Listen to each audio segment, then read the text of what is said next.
Está começando o Empíricos Podcast, o seu podcast semanal sobre investimentos. Eu sou a Larissa Quaresma, analista de ações da Empíricos Research e apresento este programa com o João Piccioni, que é head da Empíricos Gestão. E aí, Jones? Tudo bom, Lari? Tô bem, e você? Tudo bem, tudo tranquilo. Confesso que eu tava um pouquinho mais animado até logo de cedo hoje, sabe? Eu gostei bastante aqui. Inclusive vai ser tema da nossa conversa, né? Da decisão do Copom, achei que foi extremamente saudável. E os mercados abriram ali animados.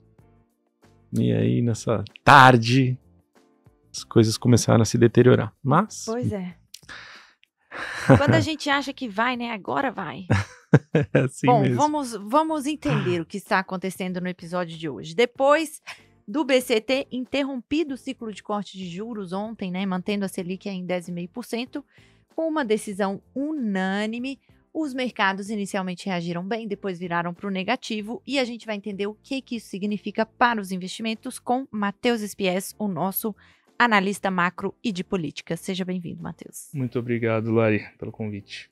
Eu é que agradeço pela sua sempre especial presença e a gente vai ter o nosso tradicional compra ou vende com dólar, Cosan e Itaú Unibanco. Então vamos direto ao ponto hoje? Vamos lá. Então olha só. A Selic será mantida em 10,5%, né? Essa foi a decisão de ontem. Com um comunicado considerado duro, né? Falou em manter uma política monetária restritiva pelo tempo suficiente para reancorar as expectativas de inflação e com um placar unânime. Todos os 9 integrantes do Comitê de Política Monetária, incluindo os novos indicados pelo governo atual, votaram pela manutenção. Matheus, o que você achou desta decisão e do comunicado? Eu gostei da decisão, gostei muito, em linha com o que o João tinha falado, foi uma decisão acertada na minha interpretação, a gente precisava de uma tentativa, pelo menos, de retomada da confiança, lembrando que o nosso problema, na verdade, estruturalmente falando, é fiscal, não um problema monetário. A gente criou um problema monetário recentemente por conta do dissenso na última reunião do Copom, que foi mal interpretado, até haveria espaço para uma interpretação técnica de um corte de 50 pontos, mas a divisão, da maneira como ela foi exposta, nos diretores que ela foi exposta, acabou pegando mal para o mercado. A gente observa inúmeras vezes atritos entre o governo federal, na pessoa do Lula, em entrevista recente, por exemplo, com a autoridade monetária, em especial na figura aqui do Roberto Campos Neto. Isso atrapalha, também gera ruído. Então, uma decisão conservadora, unânime, de manutenção dos juros era mais do que necessária. E lembrando, é uma condição necessária, mas não suficiente para mudar o humor de bolsa, mudar o humor dos ativos locais, porque, primeiro, o principal problema é o fiscal. Segundo, a gente não tem observado lá fora sinais ainda de queda dos juros. A gente pode, eventualmente, ter no segundo semestre queda dos juros, mas também não é mais uma condição suficiente. Também é uma condição necessária. Então nós, hoje, precisamos de uma constelação de vetores que possibilitaria uma mudança real de humor. O que a gente teve ontem foi uma decisão acertada, mas é um pequeno tijolo de uma parede gigante que a gente tem que construir, de retomada de credibilidade e inversão dessa tendência negativa que acometeu o mercado brasileiro não é de hoje, né? Então a minha interpretação é positiva da decisão, a gente precisa ver, interpretar, entender qual vai ser a reação do governo. A gente tem observado reações muito agressivas, o Lula falou hoje de novo, o PT vem falando desde ontem, então são reações agressivas, ruins, que não ajudam em nada o ambiente atual, que já está bem nebuloso em termos de expectativa, porque o ponto aqui é a desancoragem dessas expectativas, que tinha, como eu falei antes, um vetor, uma veia fiscal, né, de falta de credibilidade fiscal, na falta de execução do arcabouço, que caiu, tá meio capenga, né? E, do outro lado, também a tentativa de retomada da credibilidade perdida, machucada, maculada na última reunião do Copom. E o medo do mercado também é dessa reação acabar gerando, não acredito que seja o caso, mas acabar gerando outros nomes para as próximas diretorias que vão ser substituídos ao longo dos próximos meses, que não estejam tão alinhados com o arcabouço técnico do BC. Isso seria um problema. A gente ouviu, de terça para cá, nomes ruins, que poderiam substituir o Roberto Campos Neto, e o Galípolo, que era interpretado como um favorito, como votou em linha com o Roberto Campos Neto, pelo antagonismo que o Lula reforçou nessa semana, acabou sendo nome. Pô, será que ele não vai escolher o Galípolo porque ele tá votando junto? O Piketty também, que tá na Diretoria de Assuntos Internacionais, será que ele vai ser preterido em relação a outro nome? Daí vieram alguns nomes, alguns até que não tão ruins, né? O Odorato Barbosa, do Bradesco, enfim, outros, Pérez Arida também, da ala do Alckmin, dentro do governo, mas fica esse ruído, uma sensação indigesta. Uma notícia que poderia ter sido muito boa em termos de conforto, não estou falando que vai ser um grande gatilho, como a gente tem observado, não é, em termos de desempenho, mas poderia ter sido pelo menos melhor interpretada, acabou gerando uma indigestão justamente por conta desse receio de uma reação do governo mais agressiva em relação ao próprio Banco Central. Mas, em termos de decisão, acredito que seja acertada. E, curiosamente, é um paradoxo. Se a gente quiser descer juros em um segundo momento, a gente vai precisar de uma política bem conservadora agora. E não só isso, a gente precisar cortar gastos, né? São condições necessárias para que em um segundo momento a gente veja esses juros convergindo para um dígito, que a gente não vai ver, pelo menos nesse ano, parece que não é o seu caso. Mas um ponto importante, no comunicado do próprio Banco Central, ele falou interrupção, né? Ele não falou encerramento de ciclo. E era uma coisa que eu vinha falando bastante, falava no Mercado em 5 Minutos, no Double Income, na coluna que eu escrevo no Seu Dinheiro, que era justamente a ideia de que, a tese do duplo ciclo se concretizou. A gente tem uma primeira pernada de cortes dos 13,75% que chegou, agora para 10,5% que está. Pausa, espera a inflação convergir mais, porque a inflação de serviços está rodando 5% e essa inflação de serviços está inercial, então para você quebrar a inflação inercial, os modos que está acontecendo na Argentina, você precisa esfriar a atividade, lá é muito mais agressivo, por isso que vai gerar a recessão, aqui a gente vai precisar desacelerar mesmo. E tem também o fato que a gente está flertando com a banda superior de aceitação da meta, né? E não está na meta. A meta é 3, né? A gente tem que convergir para isso. E está longe desse patamar, então a gente precisa hoje de uma política contracionista mesmo, para aí sim a gente, em um segundo momento, poder flexibilizar essa política. Mas em um primeiro momento a decisão foi acertada. Eu concordo com você, eu acho que foi uma ótima decisão. E esse fogo amigo, né? Eu acho assim, veio o presidente criticar, outros membros aí da ala política do governo criticarem a manutenção dos juros. Eu acho que acaba atrapalhando muito, né? Gerando um ruído que até então ele ficava meio circunscrito aqui ao nosso ambiente doméstico, mas ele começa a respingar na visão do investidor estrangeiro sobre o Brasil, né? Até hoje, até mandei no grupo da nossa análise aqui, que o Morgan Stanley está aumentando a alocação deles em América Latina, México e Brasil principalmente, mas citou o fiscal brasileiro como um dos riscos, né? Então, assim, não é que a gente está exagerando, né? Também é um problema real que impede investidores que estão olhando aí o Brasil no relativo com outros países de aportarem com mais força aqui. Agora, eu queria fazer uma pergunta para vocês dois. Você tinha comentado que com o voto do Galípolo em consonância com o Roberto Campos, enfim, pela manutenção, isso poderia colocar em risco ele estar na presidência no ano que vem, né, quando o Roberto Campos sair. E foram ventilados esses nomes que você comentou, mas você realmente acredita que algum desses outros nomes heterodoxos, Manteiga, André Lara Rezende e tal, poderiam vir? Não parece que foi meio ensaiado essa unanimidade, inclusive junto com o Palácio do Planalto? Mas são nomes politizados que eu não acredito que, na chance, né, por mais que exista a possibilidade, eu acho que são nomes improváveis. O Pérez Arida seria positivo, a minha interpretação, não seria um nome ruim a ser colocado na instituição. Inclusive, ele já esteve, né, no comando dessa instituição no passado por um breve período de tempo. Agora, em relação ao que você muito bem perguntou, acredito que seja uma dúvida super importante, que é no sentido de que o Galípolo, ele era interpretado em um primeiro momento com dúvida, porque a formação dele está ligada a uma heterodoxia. Veja, é uma discussão super latino-americana, porque você olha nos Estados Unidos, não existe essa discussão de heterodoxia, né? Porque é de método, né? Ortodoxia, heterodoxia, não existe, isso é um negócio nosso, e é uma heterodoxia, assim, né, ultrapassada até em alguns sentidos.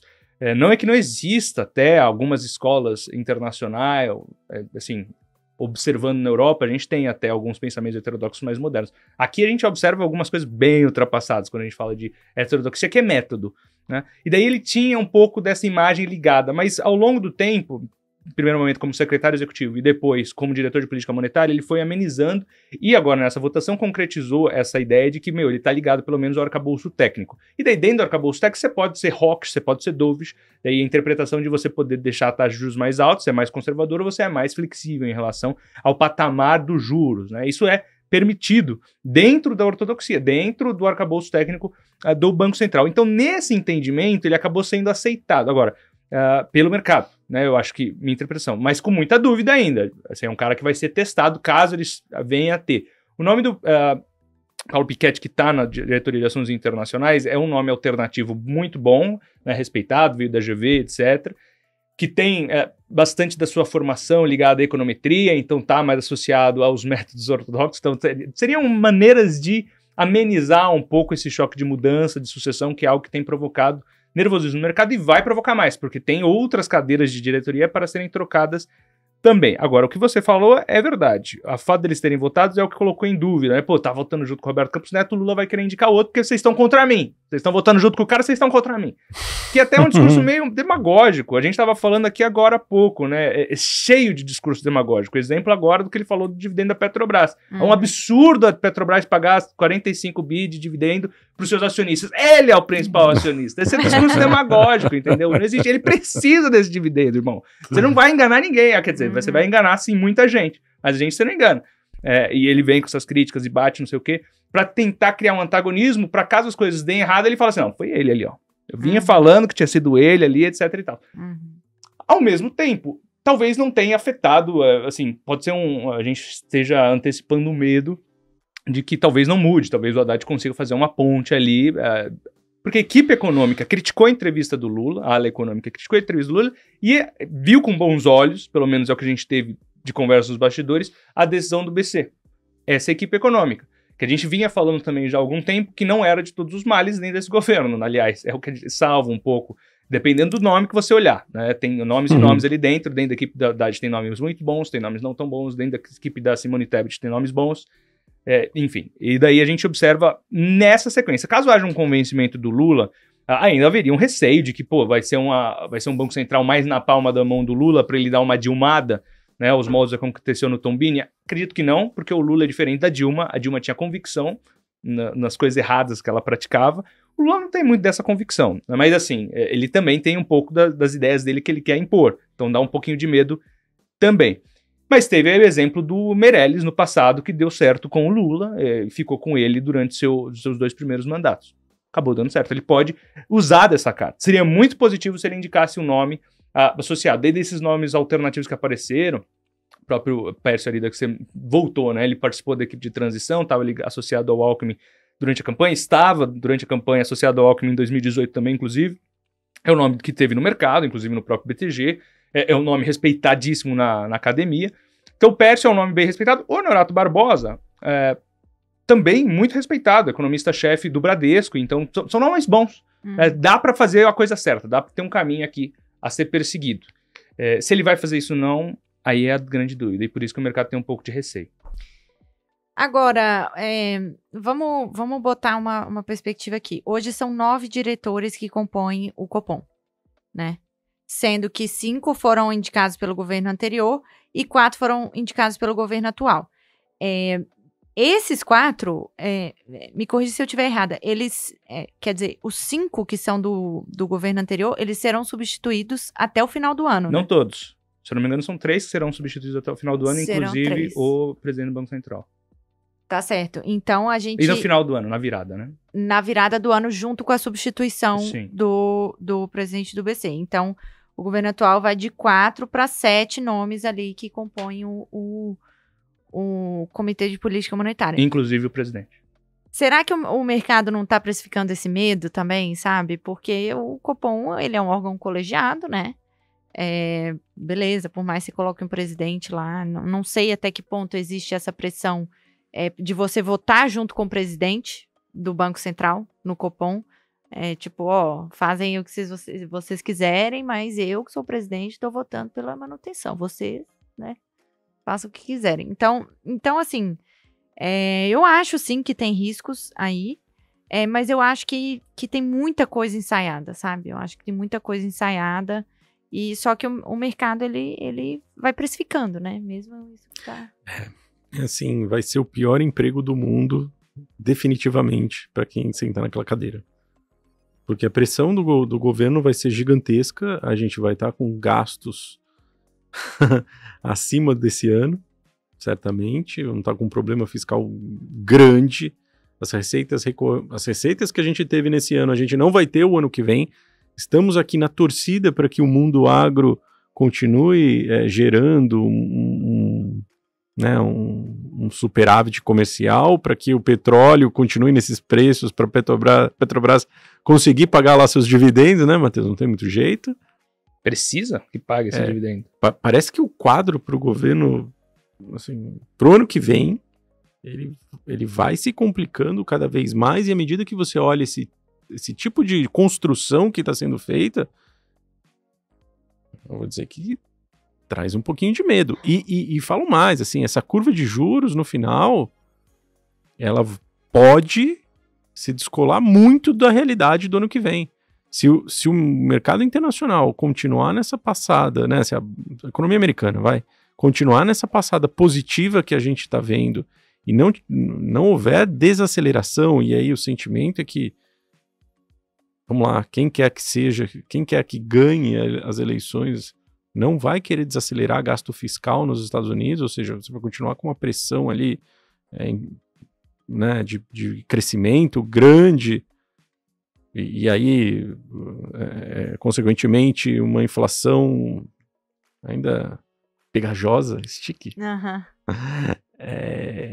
Parece que ano que vem o ambiente para o dono futuro dono dessa cadeira do Banco Central, ficando cada vez mais complicado, vai ficando mais chato.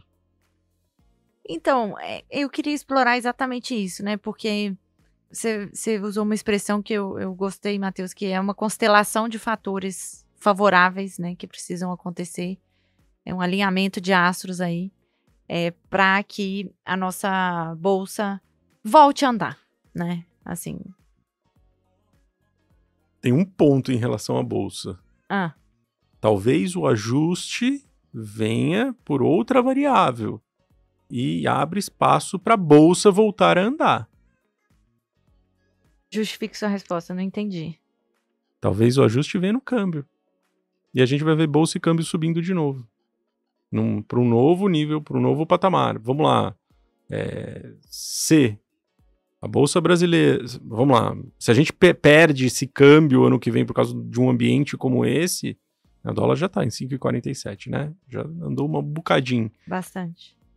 Se a gente perde o câmbio de fato, significa que nossos ativos em dólar começam a ficar baratos. Muito baratos. Então pode ser que algum ajuste venha daí. Lembra que nosso índice é formado por Petrobras, Vale, né, Suzano, VEG, que são grandes exportadoras. Entendi. SLC, grandes exportadoras, que têm as suas receitas atreladas ao dólar. Então, tem uma chance aí. Eu não quero dizer que é parecido com o que a gente está vendo no Japão, porque o Japão é outro mecanismo, mas se a gente pega na composição da bolsa japonesa e os motivos pelos quais o Nikkei avançou pra caramba, foi porque você teve uma desvalorização cambial brutal em relação ao dólar, e as maiores empresas da bolsa japonesa são o quê? As grandes exportadoras. São as tradings e a Toyota. Seria uma tese de ter mais exportadoras na carteira, né? Eu fiz um pouco isso. Isso mesmo. Em uma das minhas carteiras de ações, eu substituí aí uma varejista por uma exportadora. Uhum. Agora, voltando, né? Esse alinhamento de astros, quais seriam esses gatilhos, né? Quais seriam os astros que vocês enxergam para a nossa bolsa voltar a andar de fato, né? Excluindo um pouco esse cenário de estresse e correção pelo câmbio. Minha interpretação é que seja corte de gastos no governo. Vai precisar ter uma agenda de corte de gastos. O ajuste fiscal só pela arrecadação ele não para mais de pé. Acredito que seja um ponto importantíssimo. Precisa pacificar minimamente a questão fiscal. Isso. Acho que é um ponto importantíssimo aqui. É o calcanhar de Aquiles do Brasil. Não vou cobrar uma solução desse governo. Esse governo não tem disposição para fazer isso e nem tem força para um ajuste de verdade nas contas públicas e no orçamento brasileiro, uma reforma administrativa, uma reforma orçamentária completa. Não tem. Mas vai precisar fazer alguma coisa, é importante que o faça, porque a devolução da MP recentemente foi um sinal de que o Congresso não topa mais, aumento da carga tributária, a sociedade também não aguenta mais, a classe empresarial também não está topando, a gente viu exemplos recentes. Ponto importante. Segundo ponto é a manutenção desse discurso conservador por parte do Banco Central. Não havendo uma âncora fiscal, a gente precisa de uma âncora monetária que mais que compense a falta de uma âncora fiscal. Uhum. Eu vou colocar mais um aqui, então a gente faz 3, queda dos juros lá fora, para aliviar um pouquinho, pelo menos a curva de juros nos países centrais, em especial nos Estados Unidos. A gente tem observado quedas de juros em alguns países centrais que não a gente viu na zona do euro. BOE hoje manteve, mas está flertando com queda. A gente teve queda de novo na Suíça. Nomes que podem vir a ajudar caso haja queda dos juros, somada, claro, à queda dos juros nos Estados Unidos, que também não é certeza. Pode não acontecer. A gente está falando de algo que pode vir a acontecer caso os dados possibilitem isso. E a gente está falando de setembro, então a gente tem pouco tempo para ter isso, né? É muito apertado e está cada vez mais difícil acreditar que haja o corte em setembro. O mercado ainda acredita que vai ter um corte em setembro e em dezembro. Caso não haja em setembro, novembro é quase impossível, porque será logo depois da eleição nos Estados Unidos, ninguém vai cortar logo depois da eleição. Dezembro ainda é uma chance, mas daí ficaria um corte. Me parece que o Banco Central americano, já no último dot plot, que é aquele gráfico de pontos, ele colocou um corte neste ano. É diferente dos 3 que ele esperava no último dot plot de março.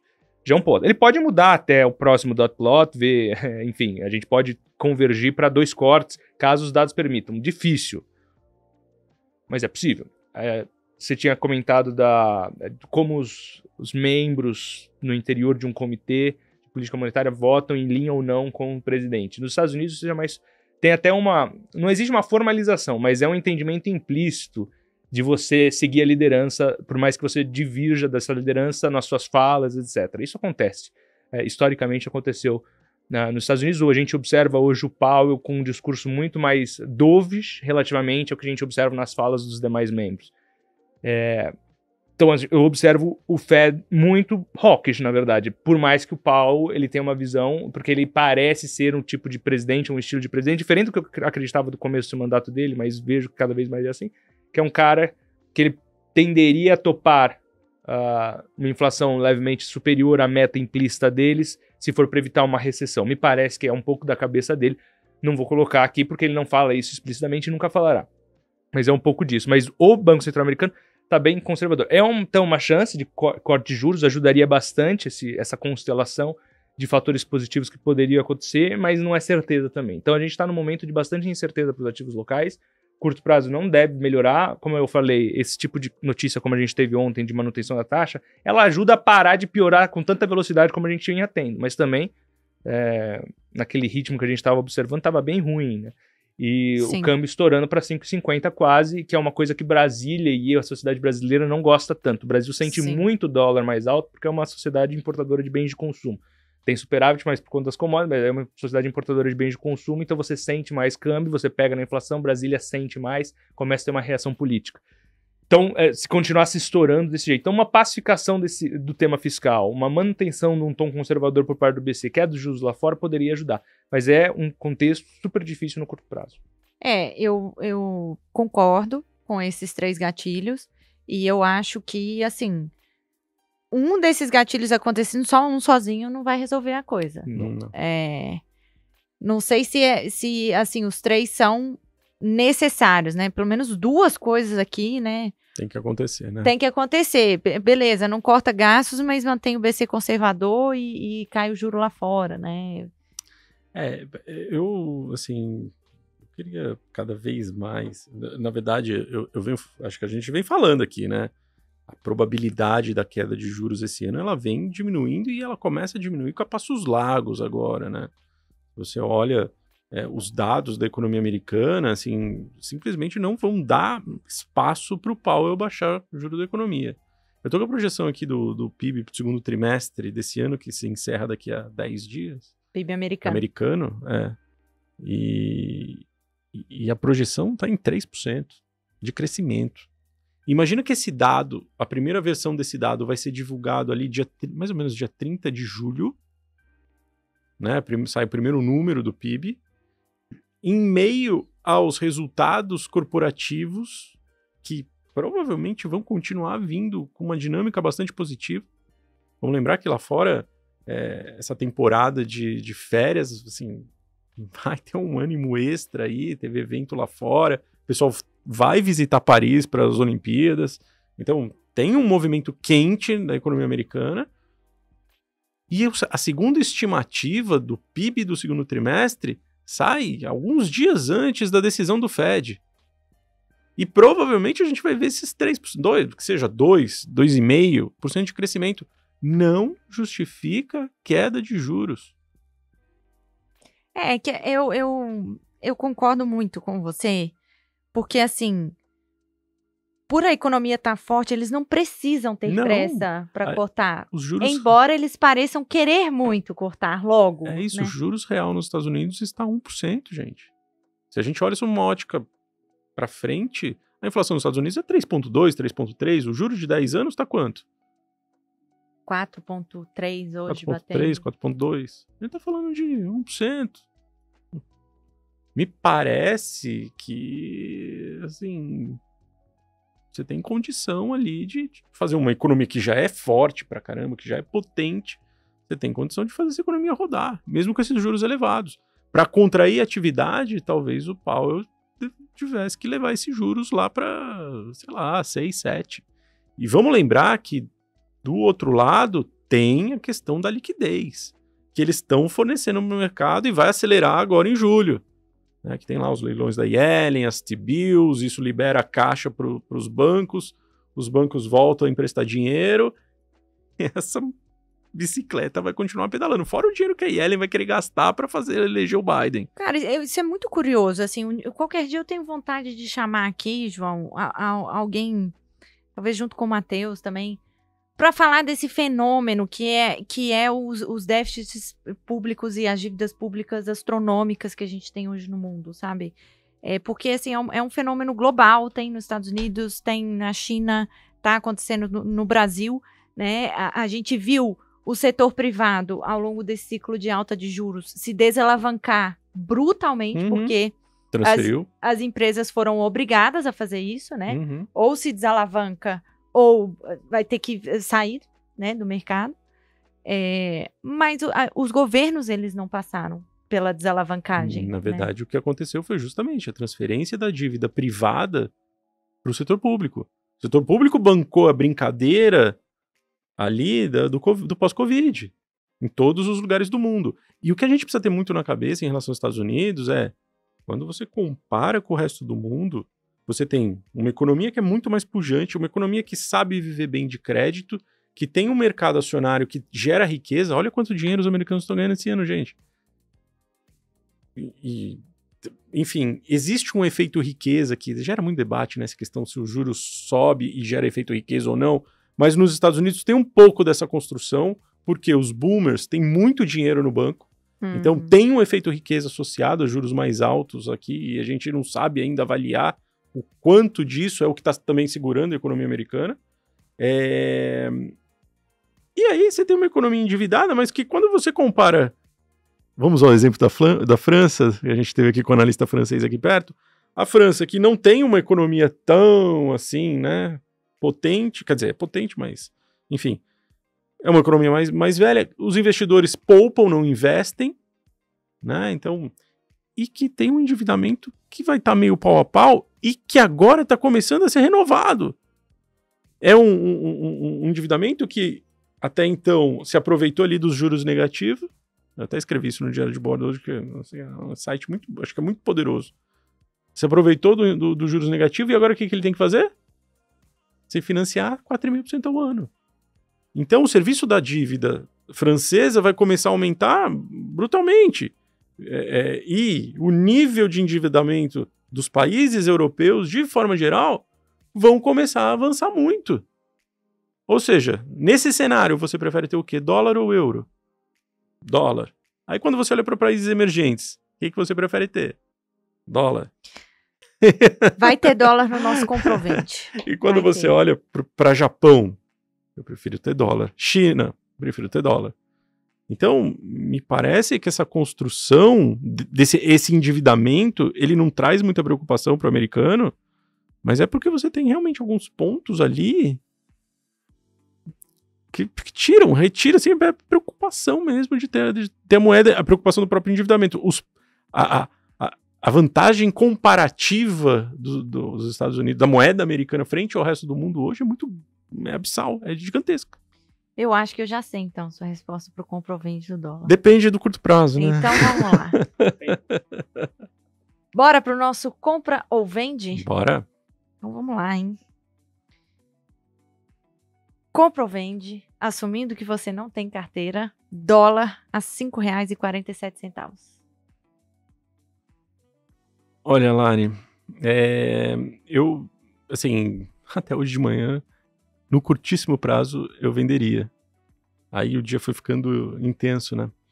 Mas, assim, é que talvez, assim, o nosso desejo, ele é por um dólar mais baixo, por o dólar a 4,80, ele é tão... a gente quer tanto que isso aconteça, mas me parece que não é muito o que a gente quer, e sim o que é.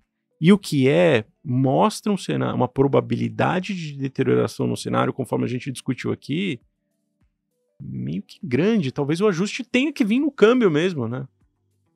Então, nesse sentido, eu compro. Entendi. Matheus. Do ponto de vista da Laís, eu compro. No entanto, eu vejo que aqui existe um movimento de... Não, mas é o seu ponto de vista. Não, eu acho que tem sempre comprar dólar. Eu não falo isso. Ela fala. Sempre compre dólar. Acertou todas. Vou. Mas tem um ponto aqui, sempre compre dólar porque o investidor brasileiro, na média, tem menos dólar do que deveria. Então, do ponto de vista de internacionalização, que é uma bandeira que a gente tem aqui, tenha dólares, tenha moeda forte, tenha investimentos no exterior. Olhando pragmaticamente para o patamar atual, me parece que a gente está num pico de pessimismo, deveria ter um espaço para dar uma aliviadinha. Então é difícil prever câmbio, né, pessoal? Mas me parece bem estressado a 5,50. Estou falando que não seja impossível estourar mais. Mas eu compro dólar? Compro dólar. Posso comprar dólar, não tem problema. Não vou vender dólar. Né? Acho que daqui a pouco vender dólar é que nem dólar. vender Acontece S&P, que né? existe aqui um movimento... Essa discussão é filosófica, ela não é, você tem um trade, ela é uma discussão filosófica. Eu não, assim, compro. Por mais que eu veja que esteja num patamar aqui de real sobrevendido por conta desse pico de estresse depois de 2 meses de muito pessimismo, desancoragem das expectativas. É uma avaliação que eu faço. Eu concordo sobre a alocação permanente de ativos dolarizados na carteira. Tem que ter, eu tenho. Acho que todos nós 3 aqui temos. Entretanto, eu acho que aproveitando a pergunta aqui para colocar minha visão, eu acho caro. 5,47 eu acho caro. Eu concordo que esse preço incorpora muito estresse, muita turbulência. Talvez seja o patamar justo. Claro que pode ser o caso, mas me parece um pouco caro.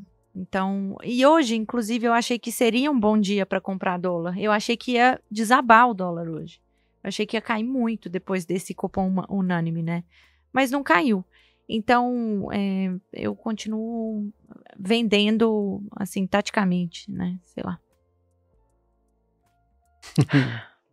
Assumindo que você não tem carteira, você compra ou vende Cosan? Compro, são muitos ativos ali dentro, tá super barato, o bagulho apanhou que nem... Meu Deus do céu, nos últimos meses foi muito difícil para a empresa. Toda aquela operação com Vale deixou as coisas muito confusas, o mercado pesou sobre isso, acho que foi uma coisa difícil para se interpretar no curto prazo. Não, sim, a empresa tem 5% de Vale, né? Alguma coisa assim. 4,14 hoje. 4,14%. Tá valendo quanto a empresa hoje em bolsa? Menos 30, de 30 bilhões? 30 bilhões. Ela tem 5% da Vale, que é uma empresa que vale mais de 250 bi. Claro, tem dívida aí no meio, mas, tá falando que todos os restos dos ativos, entendeu? Compass, e Rumo, e Move, e Raizen. Valem zero. Que isso, né? Quanto Sim. vale, Então me parece ser uma empresa que ela representa muito bem essa história de que, nossa, como a bolsa tá barata. De fato. E pode ficar barato por mais algum tempo. Até ter um ponto de virada em que a empresa com certeza vai capitalizar em cima disso, porque é uma excelente empresa, bem tocada, excelentes ativos, eu gosto. Isso eu compro. Perfeito. Você, João? Eu compro, vai. Mas eu não tenho muito amor. Pronto.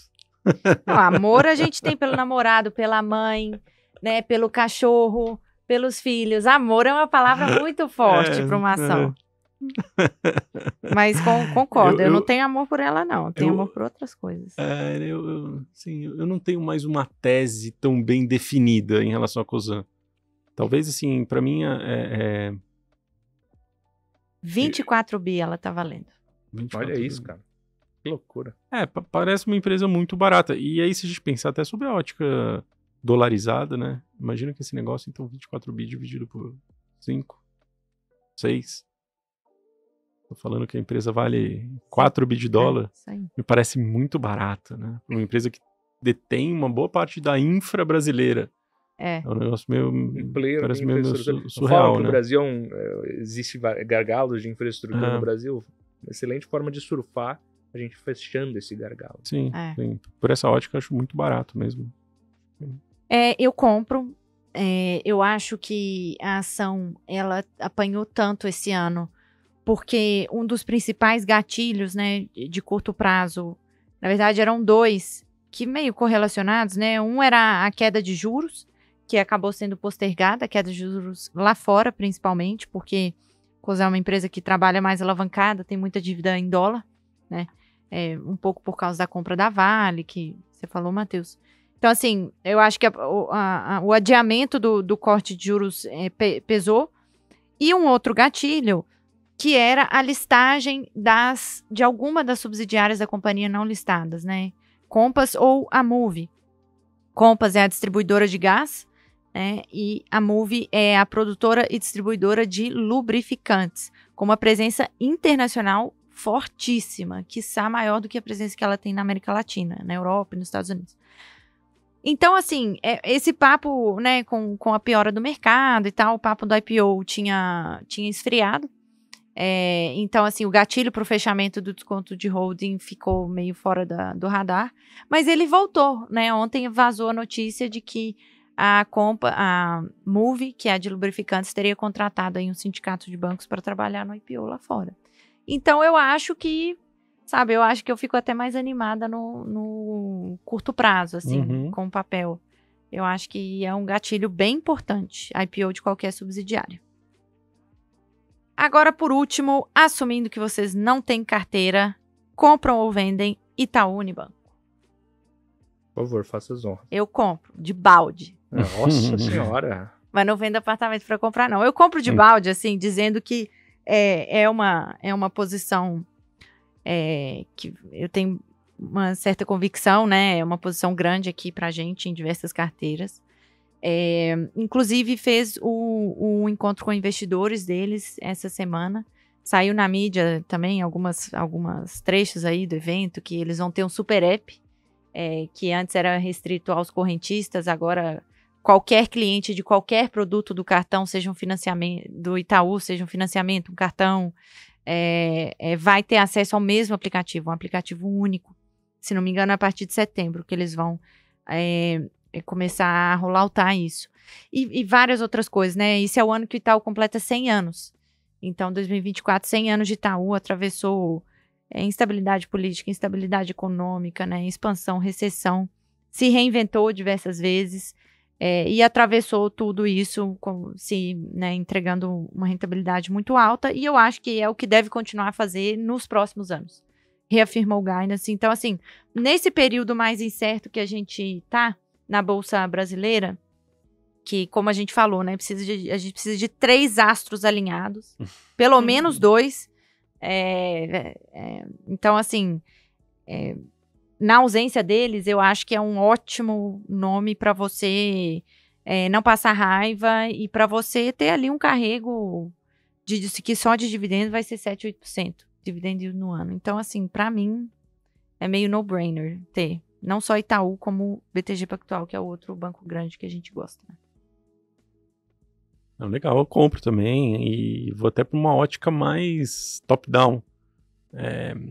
É o case que se dá bem nesse ambiente competitivo que está sendo construído, né? Se a gente olhar os concorrentes o grande concorrente histórico dele está passando aí por, vamos dizer, transformações que estão deixando-o menos competitivo. Bradescão, você fala? Exatamente, não quis dar nomes, mas já que você deu. O Itaú muito bem posicionado na média alta renda, né? E acho que tem algum espaço para baixa renda, apesar da competição com o Nubank, mas eu acho que ele tem espaço para galgar a posição. Também acho. Vamos lá, detém ali uma plataforma de investimentos que compete de igual para igual com o BTG Pactual, XP, enfim, até.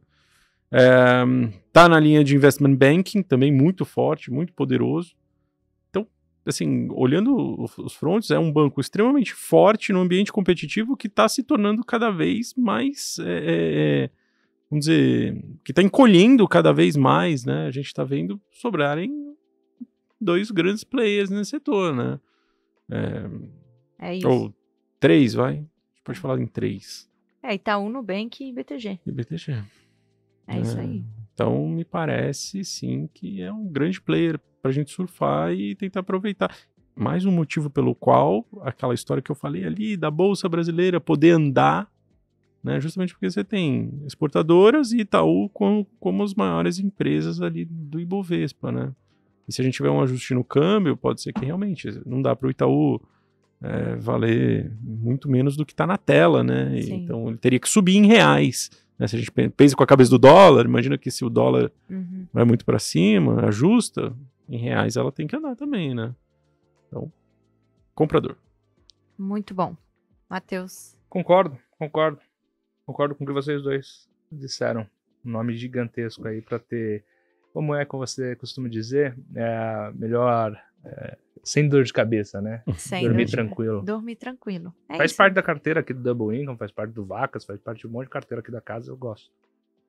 É isso. Para dormir tranquilo e ganhando dinheiro, né? Sim. Porque não adianta dormir tranquilo e perder dinheiro. Ou não ganhar. É isso aí. Matheus, João, muito obrigada pela companhia mais uma vez. E a você, obrigada pela atenção. Deixa aqui nos comentários para mim o que você achou deste episódio. Se tiver sugestões também de assuntos para os próximos, será um prazer recebê-las. Um abraço e até semana que vem.